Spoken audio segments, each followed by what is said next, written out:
The day I was murdered, my husband was with his first love. They hugged, kissed, rekindled their old flame, and got married soon after I died. For 10 years, only the lead detective on the case couldn't sleep at night. When he successfully caught the killer, he was interviewed. He stayed silent for a long time and finally said, "The victim. She was the one I loved the most." The media went wild. When I woke up again, I was 20 years old, and he was still the cool, handsome student at the police academy. I tried to climb over the wall but got caught. "What are you doing?" I jolted. I am here to confess my love." "Sarah, wake up, you're going to be late for your date." My roommate shook me awake, and I was still thinking about the scene of John being interviewed. "Ryan has called you several times already." I was stunned for a moment. This seemed like the day I went on my first date with Ryan when I was 20. The phone rang again. It was Ryan. "Sarah, what are you doing?" "Not answering your phone. I thought you were dead." A sharp memory, like a blade cutting my throat, came to mind. "Why aren't you talking? Are you mute?" He was always rude to me. If he hadn't just broken up with his first love, I wouldn't have had a chance to date him. Back then, I was infatuated with my childhood crush, Ryan. I lowered myself to the dirt, licking his boots, just to marry him. I thought I had finally made it. But on the day I died on the street, he rekindled his old flame and quickly remarried after my death. Seeing that I still didn't respond, Ryan sneered and hung up. I sneered back. Given a second chance, I wouldn't make the same mistakes again. I sat up suddenly. Back then, it was because of my date with Ryan that I got to know his classmate at the police academy, John. If I didn't go to this date now, would I miss my chance to meet John? In my past life, John was the only one who truly loved me. I couldn't miss out again. I got out of bed, left our medical school, and ran over to the neighboring police academy. The police academy had a closed management system. I needed a student to bring me in. I called Ryan several times, but he didn't pick up any of them. Missing this chance, who knew when I'd get to meet John? I paced outside the wall and looked up to see an iron fence. It was shorter here than elsewhere. Without much thought, I rolled up my sleeves and started climbing. Just as I was about to jump off the wall, a loud voice shouted from behind, "What are you doing?" I froze and looked back. A group of tall boys, all in black short sleeves and crew cuts, stood behind me. The one in front had a high nose and piercing eyes, staring right at me. My breath caught. In my past life, after catching the killer, he faced the camera in his police uniform and stayed silent for a long time. Even though he was only in his 30s, his hair was already graying. Finally, he opened his mouth and said something that shocked everyone. The victim, she was the one I loved the most. And now, here he was, frowning at me. I jumped down from the wall, fumbling under his gaze. Without thinking, I blurted out what was in my heart, "I am here to confess." As soon as I spoke, the boys behind him laughed. "Confess to who?" "I recognize her, isn't she Ryan's childhood friend?" "Quiet." John interrupted them and looked at me. "Take her to the security office."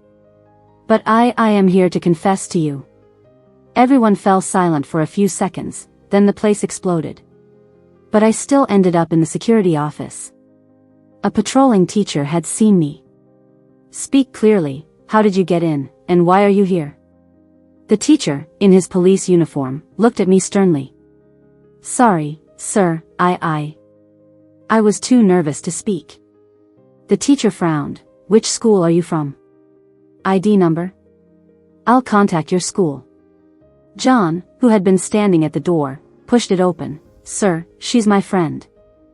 She couldn't reach me, so she got in on her own. I'll accept any punishment."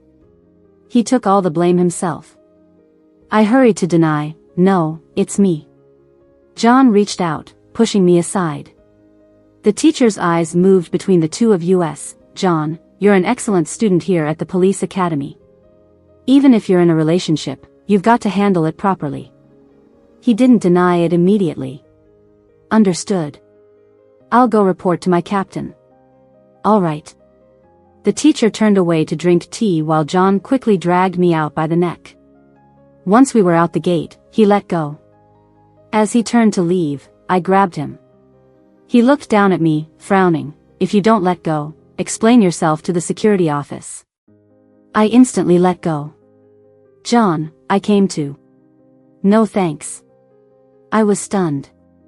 First, I don't know you. Second, we have no connection. Third, he paused. The person I like wouldn't need to confess their love first. Then he turned and left. I stood there, frozen. He was right. Right now, we were just strangers. I suddenly remembered everything from my past life. My interactions with John were all intertwined with my complicated love saga with Ryan. Back then, I saw John as a silent, serious, no-nonsense tough guy. Compared to Ryan's lean frame, John was muscular, tall, had tan skin, and loved black clothes. Later, he and Ryan both joined the police force. John became Ryan's captain, and we still just nodded to each other. The turning point came during a hospital stay. I was already working at the hospital, and John got injured on duty and was admitted there.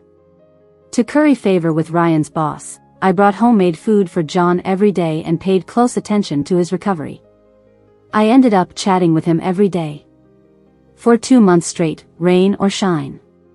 Back then, my heart was completely devoted to Ryan, so I didn't care about any other guys. Naturally, I didn't know that these caring gestures touched the inexperienced John. But not long after, I told him, I like Ryan. In this life, all I wanted was for him to reciprocate my feelings. He stayed silent for a long time. If I liked someone, I wouldn't make her confess her feelings first. I didn't notice the sadness in his eyes. I only knew that from then on, whenever Ryan treated me badly, John would step in and sternly tell him off, not caring if it was overstepping. I thought he saw me as a friend. But on the day Ryan and I got married, he didn't show up. Then, I met a tragic end in the streets. My husband, also a detective, rekindled his love with his first flame, quit his job, and traveled the world with her. Only John couldn't sleep night and day. He found commonalities in other cases, combined them, and finally caught the killer. My soul wandered the world for 10 years. My last memory was John accepting an interview and expressing his feelings for me. When I opened my eyes again, I was back to being 20. Everything was still possible. But now, eager to express my feelings to him, things backfired and went wrong. In the evening, I tossed and turned in bed. Ryan called again. Sarah, I'm drunk at the karaoke. Can you come pick me up? His voice was weak and pitiful, nothing like his mean streak during the day. I froze, suddenly recalling a similar event from my past life. He tricked me, saying he was drunk and needed a ride. Anxious, I got there in my pajamas, only to find him perfectly fine, laughing and telling his friends, "See, I told you she'd drop everything and come." I stood at the door, like a dog for people to gawk at, without any dignity. Why did this trick happen ahead of time now? As I was puzzling over it, I suddenly heard someone on the other end saying, "She even confessed to John today." Making Ryan call her wasn't hitting John in the face, was it? What do you say, John? My heart skipped a beat. John was there too. The refusal hovered on my lips, but instead, I twisted a smile. Sure, wait for me. Ryan's tone brightened. Great. After hanging up, I dialed another number from memory. A deep male voice answered. I'm the girl who confessed to you today. My name is Sarah. Without waiting for his response, I continued, now you know me, and we'll start crossing paths. Are you drunk now? What? I could almost see John's frowning face. I chuckled, drink more. I'll come pick you up. Hanging up, I didn't even change clothes and headed to the karaoke by taxi. Following Ryan's location pin, I stopped outside a private room, took a deep breath, and pushed open the door. The noisy crowd fell silent, and then someone laughed. Less than half an hour, Ryan. Impressive. I owe you one. Just like before, they mocked me for coming at his call. But this time, in a dark corner of the room sat a tall figure, calmly holding a drink. I grabbed a bottle and walked to Ryan without emotion. His expression changed. "Sarah, what are you doing? Tricking me?" He sneered. "I didn't force you. You came on your own." He looked at the bottle in my hand. "What, you want revenge? We're both willing, why make it so ugly?" I chuckled, slowly putting down the bottle. "Don't flatter yourself, Ryan, I am here to pick up someone else." His face stiffened, then he sneered, "These are all my friends. Who do you know? You want to save face, say something plausible." The crowd laughed with him. At that moment, the figure in the darkness stood up. The room went silent in an instant. Someone softly called, "John." He walked slowly to me, lifted his eyelids and glanced at Ryan, then turned to me, "Let's go." As the door closed, I heard a bottle shatter and people desperately pulling Ryan away to cool him down. Following John, I stepped out of the karaoke. The city had entered autumn. After a rain, the night breeze felt biting cold. I unknowingly shrank my neck. At an intersection, the figure in front suddenly stopped. I almost ran into him. Under the streetlight, John looked down at me, his features deep in the shadows. "Sarah." "This makes me uncomfortable," I froze, quickly grasping his point. He didn't like my forwardness. Frustration surged. Despite living another life, I still lacked rationality in dealing with emotions. Acting on impulse, I made mistakes. After saying this, John put his hands in his pockets and strode forward. But our schools were next to each other, and there was only one way back. I had no choice but to trail behind him, keeping a considerable distance. At a corner, someone suddenly bumped into me, almost knocking me down, but hurriedly left without an apology. "What's wrong?" A familiar scent hit, freezing me. Incense from a temple mixed with wild grass after rain. In my past life, someone with that scent dragged me into a dark alley at night. He held a knife to my neck from behind, whispering sinisterly, "You're too much of a hindrance." I jolted awake, but the person had disappeared. I looked at the dark alley nearby. It was long and pitch black. Fear crept from my spine to my scalp, numbing it. I ran to John and grabbed him. "John." He seemed to have run out of patience, frowning as he looked at me. "What do you want?" Maybe my terrified expression was too intense. John hesitated. I pulled him towards the dark alley. "Someone's in trouble there. Did you see?" "I didn't, but I'm sure someone is." He stopped me. "Sarah, using this excuse is pointless." I shook my head desperately, almost tearing up. "Believe me, I swear. If there's nothing, I'll never bother you again." He was obviously wavering. After a while, he finally decided to go in with me. Entering the dark alley, puddles from the rain were everywhere. Using the phone's light, we moved cautiously. The walls on either side were covered in moss, and nothing else seemed there. Did I guess wrong? I looked at John, his expression growing more solemn. "Maybe we should head back?" I suggested. He suddenly moved deeper into the alley, revealing a hidden path. And there, deep inside, lay a woman covered in blood. I quickly ran forward and checked her carotid artery. She still had a pulse. There was a wound on her chest, bleeding profusely. "She's still alive, call an ambulance."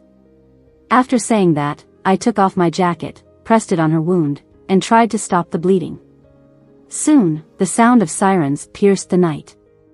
The injured woman was rushed to the hospital. After emergency treatment, she was out of danger. John and I went to the police station to make a statement. Both in my past life and now, I couldn't see the attacker's face clearly. In my past life, at John's press conference about hunting down the perpetrator, I was reborn before I learned the attacker's identity. So, besides providing the man's peculiar scent, I had no clues. As we walked out of the police station, John couldn't help but ask, "How did you know someone was hurt there?" "Just a hunch." I tried to change the subject. "How did you know there was a small path behind the alley?" "I smelled blood." We both fell silent. After a moment, he broke the silence. "Sorry, I shouldn't have doubted you." I scratched my head. "It's normal to doubt me after what you heard."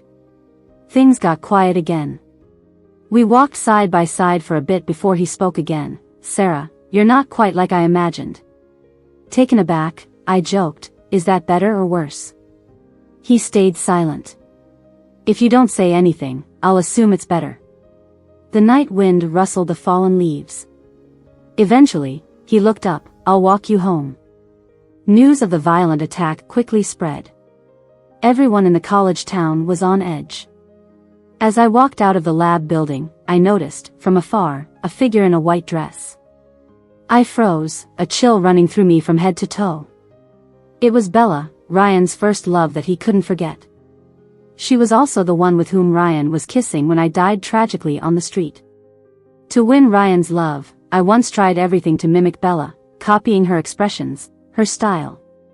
She applied to medical school, and I followed, just to be closer to Ryan.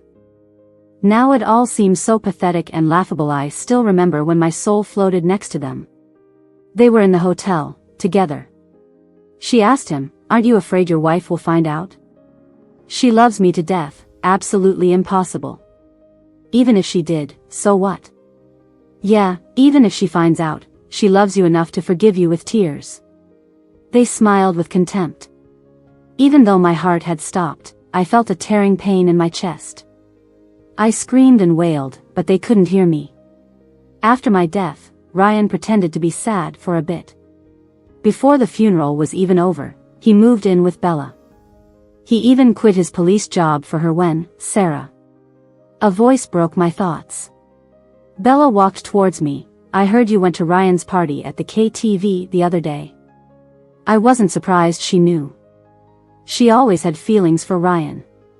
Their breakup had been out of pride and stubbornness. Since I was his childhood friend and had always liked him, she naturally paid close attention to me. I didn't want to explain much. He probably couldn't find anyone else to go with him. She misunderstood and tried to prove something to me. We broke up, but he kept messaging me and sending letters. When a man is deeply in love, it's hard to resist. I looked at her expressionlessly. Really? Yeah. She tried to hide a triumphant smile. I struggled for a long time but decided to give him another chance. She pointed outside the school gate. We're meeting in the city center today. I frowned, but today isn't a day off, right? On non-holidays, cadets can't leave campus. She boasted. As soon as he heard I was willing to meet, he immediately asked for leave. Her attitude implied she was more important to him than I was. I smirked. So much for grand love. Well, have fun. Just as I turned to leave, Bella suddenly looked into the distance. Ryan, I'm here. I turned back to see Ryan. He was surprised, clearly not expecting me. Since John and I left that day, Ryan had bombarded me with messages, questioning our relationship. I didn't reply to any of them. Finally fed up, I blocked him. Seeing him now, it was clear he wanted to confront me about the block, but held back because of Bella. I maintained a nonchalant demeanor throughout. Bella didn't see my expected frustration, nor did Ryan see my usual longing. They were both clearly surprised. I raised my chin and turned away. Later that night, I got a call. Is this Sarah? Yes, who's this? A voice replied excitedly, I'm the mother of the girl you saved. Do you have time tonight? I want to treat you to dinner to express my gratitude in person. No need, it's what I should have done. If it's inconvenient for you, I can come to your school. Is that okay? The girl's mother was too kind. But if she came to the school, my ability to save people by scent would become widely known. That would make it harder to identify the culprit next time. So I agreed to meet, but added, actually, the main credit for saving your daughter goes to a friend of mine named John. You should invite him first. If he goes, I'll check with him. If he agrees, you must come too. Okay. After hanging up, I smirked. I really gave that lady an impossible task. Since it wasn't a day off, John, a police cadet, couldn't leave the school. Knowing him, he wouldn't casually take leave like Ryan. Busy until the evening, my phone buzzed. It was a text message. When I saw who the message was from, my heart skipped a beat. "I'm at your school gate." I slowly typed out a question mark. The reply came in an instant, leaving in 5 minutes. I jogged to the school gate, and from a distance, I saw John standing under a streetlight. He was dressed in black from head to toe, looking strong and upright. Breathlessly, I asked, "Where are we headed?" With a puzzled look, he said, "Didn't that girl's mother invite you?" I didn't agree to go. He fell silent. Slowly, I caught my breath again. "Did she tell you I'd go too?" He nodded in acknowledgement. He seemed unexpectedly pure, so I couldn't help but tease him. "So you took time off just for this? Worried about me walking alone at night?" He turned away. I chased after him. "I was just kidding. Don't be mad." The banquet was at a high-end restaurant. The girl's mother, with red-rimmed eyes, expressed her gratitude to us and offered many valuable gifts, which John and I both declined. After all, attending the banquet was just fulfilling a mother's wish. On our way back, John discussed the case with me. According to that lady, her daughter didn't have any enemies, so the perpetrator likely chose her at random. I nodded, agreeing with him. He continued, "You said the suspect came out of the alley and walked in the opposite direction from us. Assuming he's the killer wanting to avoid surveillance, he has two choices, either head to a more secluded area or blend into a crowded place. I remember there's a side gate to your second campus in that direction." I was taken aback. "You mean he might be a student at our school?" "It's possible," he said. We exchanged looks, and from each other's eyes, we understood the same idea. At the scene of the incident, we walked along the path the culprit might have taken towards the second campus side gate. Along the way, it was easy to evade the surveillance if intentional, and blend in with the students at the school gate. John and I stopped by the roadside, both looking serious. If the perpetrator was indeed a student, the consequences could be dire. I looked around for the nearest surveillance but accidentally stepped back and lost my footing. I started to fall backward. A strong hand swiftly caught my waist and steadied me forward. I fell into a firm embrace. The faint scent of sweat mixed with strong pheromones filled my nose, making my ears burn instantly. I raised my hand to gently push away, but then a voice bellowed from behind, "What are you guys doing?" John and I turned around simultaneously. Ryan was not far away. Looking furious. Behind him was Bella, looking grim. The arm supporting my waist suddenly tightened. I instinctively looked up, and John coldly asked, "What's it to you?" Ryan got even angrier. "John, she's my childhood sister. Now you're getting handsy with her. You think this isn't my business? A childhood sister can't date?" Hearing this usually serious guy talk about dating made my heart skip a beat.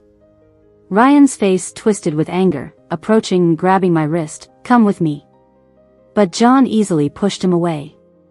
The two glared at each other, the tension thick in the air.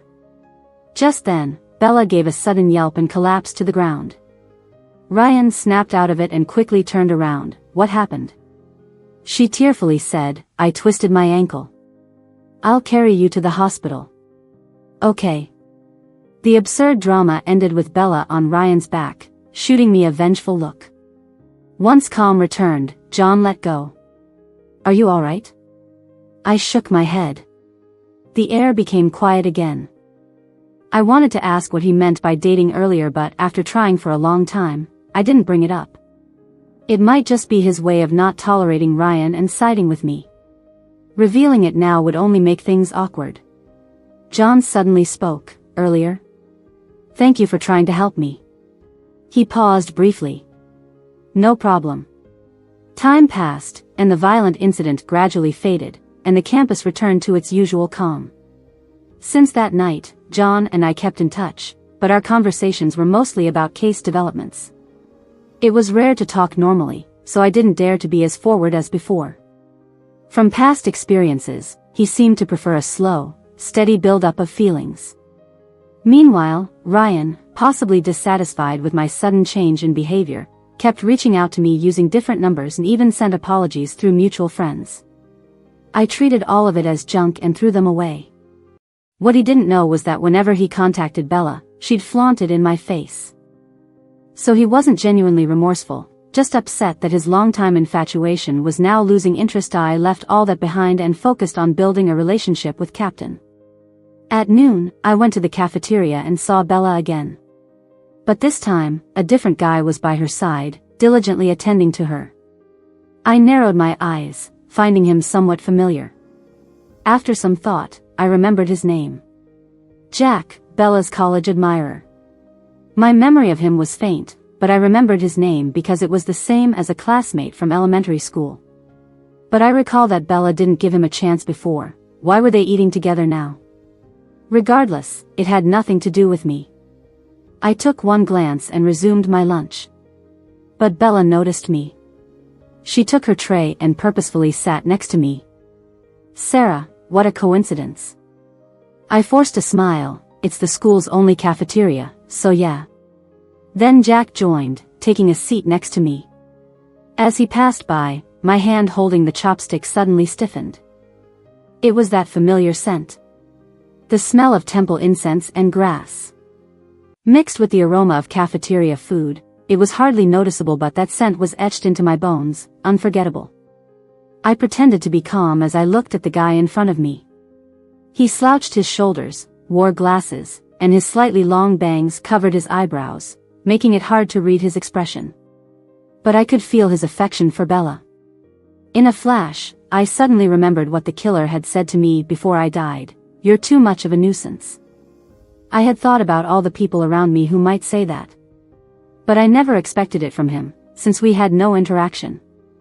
The reason he found me bothersome was just because I was in the way of his goddess's pursuit of love.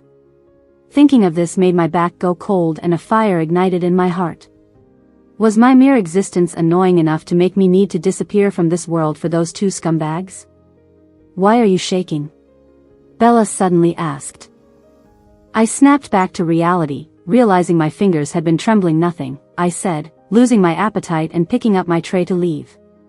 Bella stood up and followed me. Without Jack around, she immediately showed her true colors. Sarah, don't think you're the only one who can play these kinds of tricks. I was taken aback. What? Keeping a backup guy, deliberately making Ryan jealous, directing all his attention towards you. So, you gave Jack a chance just to make Ryan jealous? Exactly. I felt a cold sneer inside. Did she even realize what a stupid thing she was doing? Using a murderer as a backup. How could she? Do you even know what kind of person Jack is?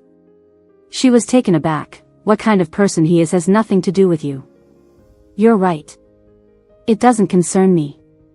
I'm just being kind and reminding you, be careful you don't get burned. She sneered. Sarah, don't think I don't see through your intentions. You're saying this just to make me back off. Rest assured, for every backup guy you keep, I'll do the same. My mouth tightened. Please, stop calling him a backup. John and I are clean, unlike you with your dirty thoughts. After saying that, I glanced at Jack, who was looking over, then turned and left. You can't reason with unreasonable people. Everyone has their own fate. How she ends up has nothing to do with me. But the criminal must be punished. I won't let him get away. I took out my phone and messaged John. I think I found the criminal. John and I met at a cafe. It was the weekend, and the place was filled with dating couples. Before we even got our coffee, a couple at the next table was already making out. I felt all sorts of awkwardness, unable to sit tight. John, however, seemed completely unbothered, focusing on discussing the case with me. So you identified the killer just by the smell? Although the scent was faint, I caught it instantly. But the victim girl didn't mention any distinct smell when she woke up. Are you sure you didn't mistake it? I shook my head vigorously. No way. As soon as I said that, people around us started looking our way. I realized my voice had been quite loud due to agitation. But I could never forget the scent I smelled before I died in my past life. However, just going by the smell without evidence was hard to convince people. John stared at me. When I thought even he didn't believe me, he suddenly said, "Let's investigate Jack first." I was taken aback. You believe me? He responded naturally, why wouldn't I? I stared at him, speechless. So this is what it feels like to be trusted. In my past life, I never experienced this from Ryan. At that moment, John suddenly put his hand on my shoulder and turned me halfway around. I looked up, confused, and saw his ears turning red. From behind, I heard the intimate sound of kissing, and I understood his actions. So he really hadn't seen it earlier. I deliberately asked, "What's wrong?" "Nothing." "Is there something behind us you shouldn't look at?" "No, but I think I heard kissing noises." John's ears reddened more, and his gaze had a touch of undetectable annoyance. Feigning ignorance, I pressed, "Have you never kissed before? As it turns out, you should quit while you're ahead." A perfectly good date, I ruined with my big mouth. Fortunately, John still remembered our promise. Despite lacking evidence, we started investigating Jack. During the investigation, I was surprised to find out that Jack believed in Buddhism. Besides fawning over Bella, he didn't have any particular hobbies. He would just sit on the lawn and daydream whenever he had free time. These discoveries thrilled me, because it explained why he had the scent of incense and grass on him. But scent can't serve as evidence. We needed more supporting facts. This case left no biological evidence, and there were no surveillance tapes at the police station. If we reported it to the cops now, it would only alert the killer. So I decided to observe him secretly, hoping to find some clues, but Bella noticed my actions. She thought I was going to reveal her true intentions to Jack, so she tried desperately to stop me. "Sarah, don't think telling Jack nonsense will change his feelings for me. He's much more devoted than you think." I found it puzzling. "You think stringing Jack along will make Ryan care more about you?" Her eyes lit up. "Let me tell you, Ryan cherishes me so much now. You pretended to advise me about Jack, but I see through it. Jack is just a way to make Ryan value me more." "Sarah, you should know since you did this yourself, right?" I honestly didn't think she believed I was trying to prevent her from keeping a backup guy. And I didn't expect this trick to work on Ryan. Speaking of which, Ryan hadn't bothered me recently. It seemed Bella completely held his attention. I enjoyed the peace. Thinking this, I gave Bella a look of deep sympathy. The men entangled with her, one was a cold-blooded killer, the other, a heartless jerk who cared only about competition. What a pity. "What kind of look is that?" Bella asked. "Nothing, just thought you looked pretty good today," I said. Then I turned and left. "Take care of yourself." The investigation into Jack was still ongoing. Every night, I discussed his motives and movements with John over the phone. We were searching for any clues that could serve as evidence. Another weekend came, and I met John at the cafe again. It started pouring outside. I grabbed an umbrella and headed out. But before I could leave the campus, I ran into Bella. She looked a bit worn out. I was planning to ignore her, but she approached me. "Sarah." I stopped. "What's up?" She bit her lip, looking hesitant.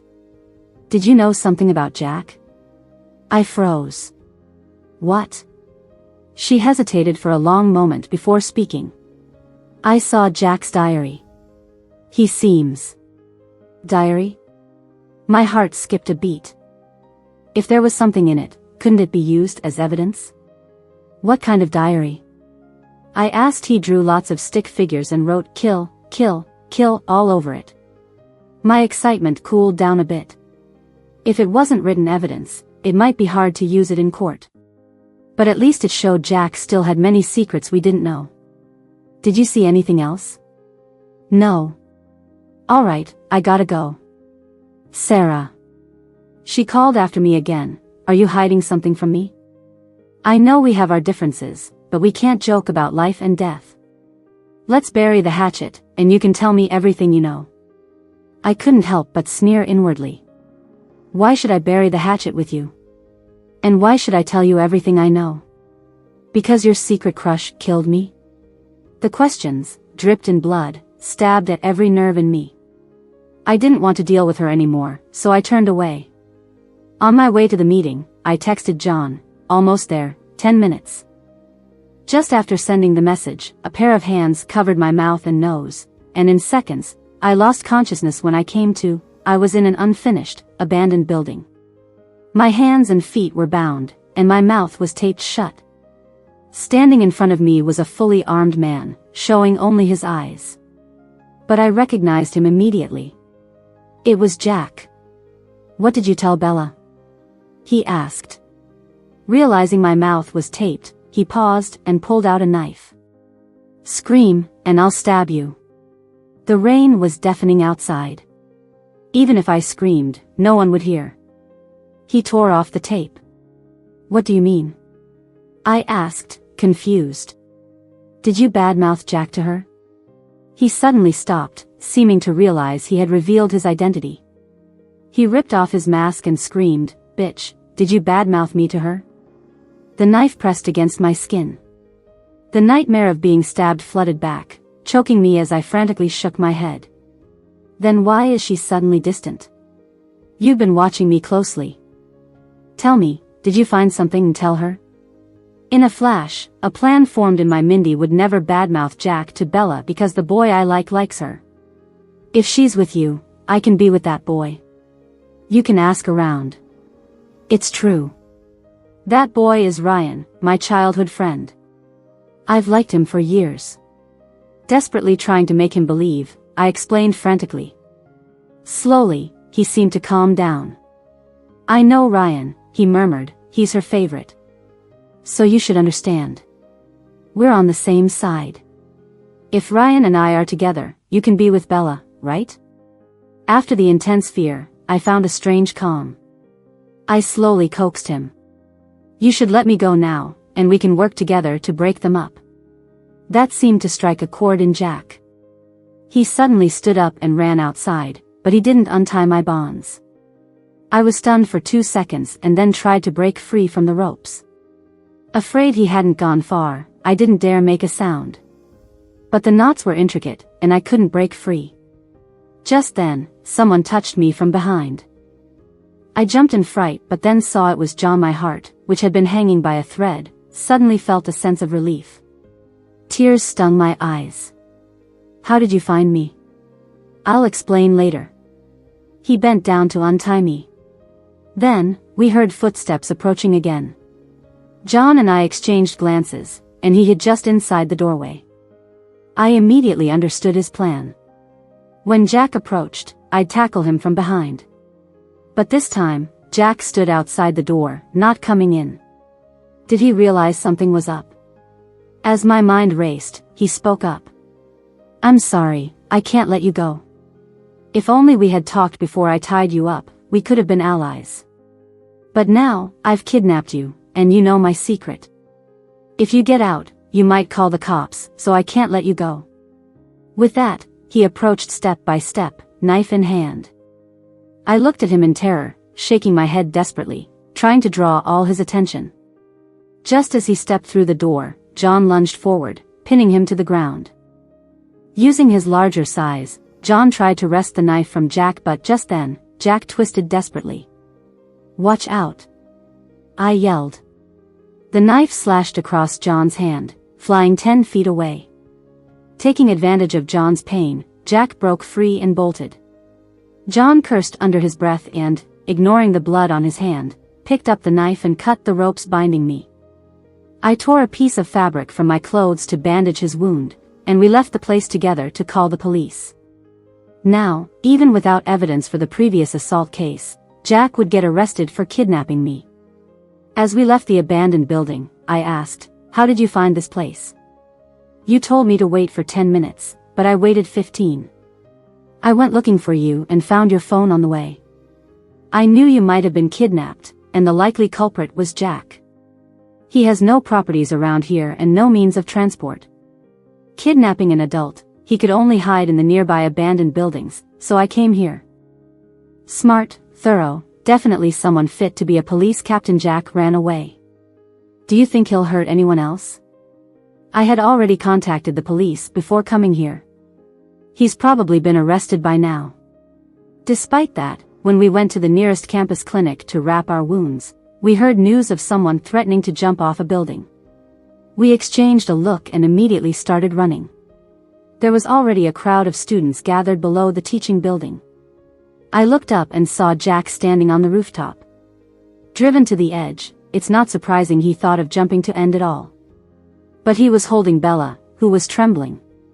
Jack was yelling something, and when I listened closely, it sounded like he was insisting Bella jump with him. The police arrived, along with Ryan. After explaining the situation to the officers, they began devising a plan. One team would keep Jack calm from the front, while another team with firefighters would go around back to rescue the hostage. Jack seemed to sense the police's intentions as they got closer. He pulled out a knife and pressed it against Bella's neck. Nobody expected he had another knife. The plan had to change on the fly. "Call Ryan over," Jack shouted. The police had no choice but to bring Ryan to negotiate. But Ryan clearly wasn't willing. He kept a very safe distance. "Ryan," Jack called, "don't you love her? I'm giving you a chance. Come be my hostage, and I'll let her go." "Ryan, save me," Bella cried continuously, but Ryan acted as if he didn't hear her, staying frozen with fear. The knife at Bella's neck pressed deeper, drawing blood, but Ryan wouldn't move. The crowd below started to voice their frustrations. Isn't he a police academy student? He should have more courage. His girlfriend's life is in danger, and he's just standing there. The police gestured for the crowd to stay quiet, but everyone was still seething inside. Jack completely lost his patience. He dragged Bella closer and closer to Ryan. The police signaled for Ryan to keep Jack calm, but Bella had reached her limit.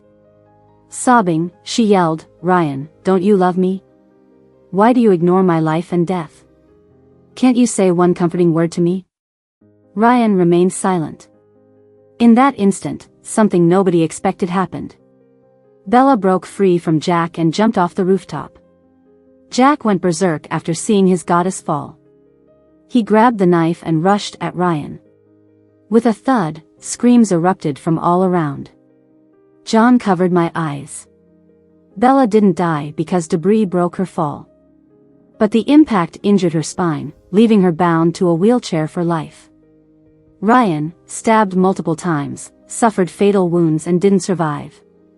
When I heard of his death, it felt surreal. In my past life, when I found him cheating, I wished he'd die instantly. Now that it happened, there was no satisfaction. Jack, found guilty of robbery, murder, and kidnapping, faced the death penalty. John's hand had almost recovered. I accompanied him to the hospital to remove his stitches. As we waited in the hall, sunlight streamed in, bathing his profile in a warm glow. For a moment, it felt like I was back in the past, chatting with him at the hospital. Back then, I never thought missing this man would be my greatest regret. So, I started to speak, "John." He turned his head, his face in the sunlight matching my memories. "Do you remember what I said to you when we first met?" He stayed silent. As I was about to repeat it, he suddenly spoke, "I came to confess to you." I laughed, "Exactly. No, I'm not repeating your words, that's what I wanted to say to you."